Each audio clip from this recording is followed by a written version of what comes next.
அன்பு நண்பர்கள் அனைவருக்கும் வணக்கம். வாழ்க வையகம், வாழ்க வளமுடன். எல்லா புகழும் குலதெய்வத்திற்கே சரணம். அதாவது வருகின்ற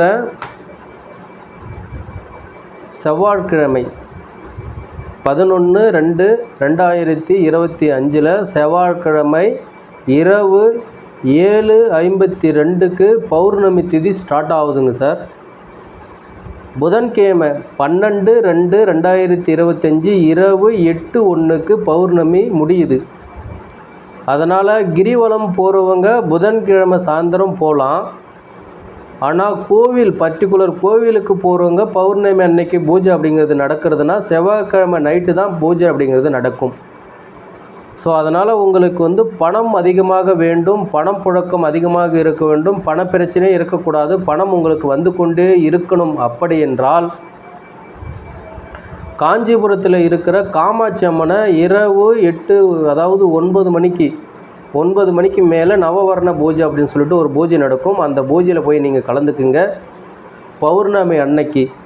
ஸோ உங்களுடைய வாழ்க்கை வித்தியாசமாக மாறும், பணப்புழக்கம் அதிகமாக இருக்கும், உங்களை தேடி பணம் வந்து கொண்டே இருக்கும். இது ஆணித்தரமான உண்மை. நிச்சயமாக இது ஏகப்பட்ட கிளைண்டு அனுபவித்த உண்மை. அதனால் உங்களுக்கு பணம் அதிகமாக வேண்டுமென்றால் காஞ்சிபுரத்தில் இருக்கும் காமாட்சி அம்மனை பௌர்ணமி அன்று இரவு 9 மணிக்கு மேலே நடக்கக்கூடிய நவவர்ண பூஜையில் நீங்கள் கலந்து கொண்டால் நிச்சயமாக உங்களை தேடி பணம் வந்து கொண்டிருக்கும். தொடர்ந்து ஒரு 3 பௌர்ணமிக்கு போக வேண்டும்.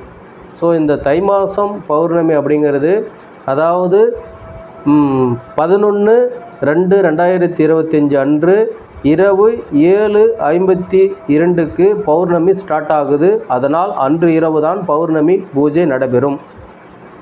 அடுத்தடுத்த மாதங்களில் எப்போ வருவது என்று பார்த்து கொண்டு அதுக்கு தகுந்தாரோர் போங்கள்.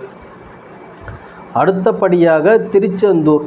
ஸோ திருச்செந்தூர் முருகப்பெருமானை நீங்கள் பௌர்ணமி அன்று தரிசித்து அந்த கடற்கரையில் நீங்கள் அமர்ந்து உங்களுடைய வைப்ரேஷன், அதாவது உங்களுக்கு எதெல்லாம் வேண்டுமோ அதெல்லாம் நீங்கள் வேண்டிக் கொண்டால் நிச்சயமாக ஒரு 3 பௌர்ணமி தொடர்ந்து போனால் கண்டிப்பாக நடக்கும். அதுக்குண்டான ஏற்பாடு அப்படிங்கிறது நிச்சயமாக உங்களுக்கு வாய்ப்பு உங்களை தேடி வரும்.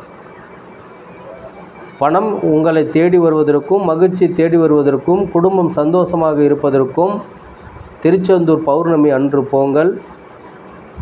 பௌர்ணமி அன்று காஞ்சிபுரம் காமாட்சி அம்மனை போய் பாருங்கள். நவவர்ண பூஜையில் கலந்து கொள்ளுங்கள். வாழ்க்கையில் வெற்றி பெறுங்கள்.